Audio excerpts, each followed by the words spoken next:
सास का कायाकल्प। राधा को अपनी सास से बहुत प्यार था। मम्मी जी, आपकी साड़ी कितनी प्यारी लग रही है। काश मैं भी आपके जैसी साड़ी पहन पाती। अरे बेटा, हमारे जमाने में तो साड़ी ही चलती थी। तू क्या करेगी साड़ी पहनकर? दिन भर भागा दौड़ी करती है। साड़ी कंफर्टेबल नहीं फील कराएगी। तू तो ऐसे ही जचती है बेटा। राधा सास को लेकर घूमने जाती, सैर करती और उनसे खूब बातें किया करती थी। एक दिन, अरे राधा और माँ सुनो, अब हम लोगों को बम्बई चलना पड़ेगा। मेरी नई नौकरी वहीं लगी है। अरे वाह माँ, कितना मजा आएगा ना। अरे नहीं नहीं, मैं नहीं जाऊंगी। बड़ा शहर, बड़े लोग, मेरा दिल नहीं लगेगा। अरे माँ, मैं हूं ना आपके साथ। और सारा परिवार बड़े शहर में शिफ्ट हो जाता है। एक दिन, राधा, तू भी अब नौकरी में जाने लगी है। मैं तो बोर हो जाती हूँ। सोच रही हूँ आसपास की औरतों से दोस्ती कर लूँ। हाँ हाँ माँ, और क्या। यहाँ की औरतें तो किटी पार्टी और बहुत सी फन लविंग एक्टिविटी करती हैं। तो बेटा, दो चार फन लविंग से मुझे भी मिलवा देना। बहू सास के साथ बाहर निकलती है तो देखती है कि सास की उम्र की जो औरतें टहल रही हैं, उनका पहनावा ओढ़ावा सास से बिल्कुल अलग है। लेकिन फिर भी राधा एक औरत को रोकती है। Hello aunty, how are you? Oh great darling. Aunty, हम लोग यहाँ नए शिफ्ट हुए हैं। ये मेरी मम्मी है। क्या ये कल से आप लोगों को ज्वाइन कर सकती हैं?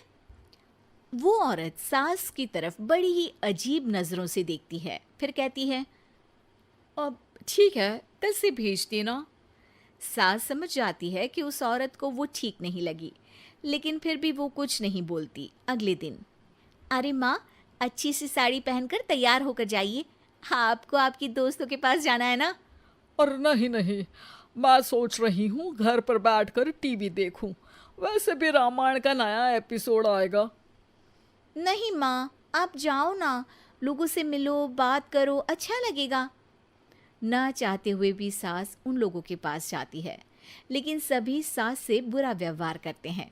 सास मुंह लटकाकर घर आ जाती है। बहू समझ जाती है कि सास को कुछ हुआ है। वो रोज सास को पार्क में भेजती, लेकिन सास रोज मुंह लटकाकर वापस आ जाती।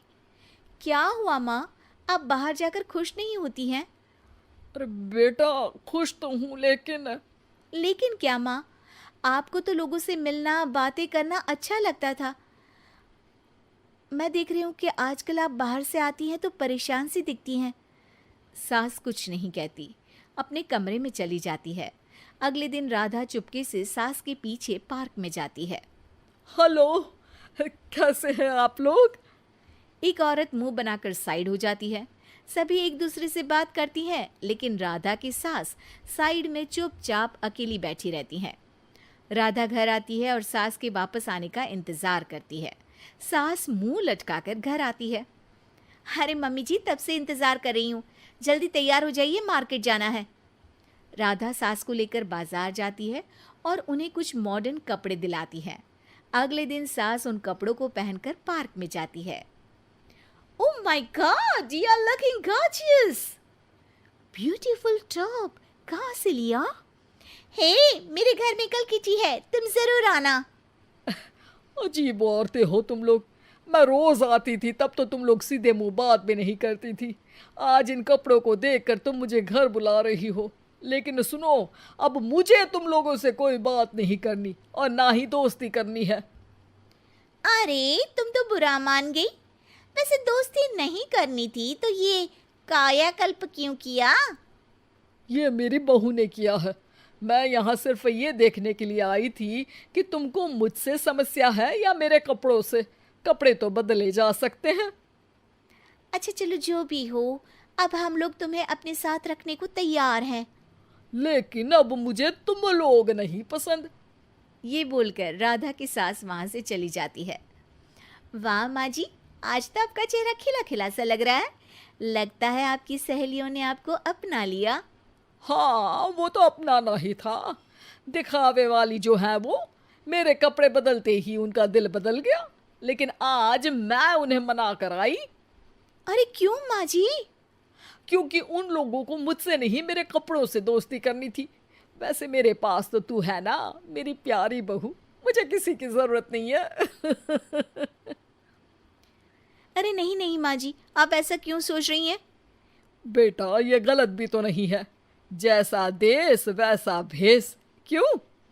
ठीक है ना माँ, अब जब ये हम लोगों का देश है तो क्यों ना हम यहाँ का भेष अपना ले। हाँ हाँ जरूर, मैं तो तैयार हूँ। समय के साथ खुद को बदलने में कोई बुराई नहीं है, लेकिन कहीं नकल के चक्कर में बंदर ना दिखने लगूं। खैर, बहू लग जाती है सास की कायाकल्प।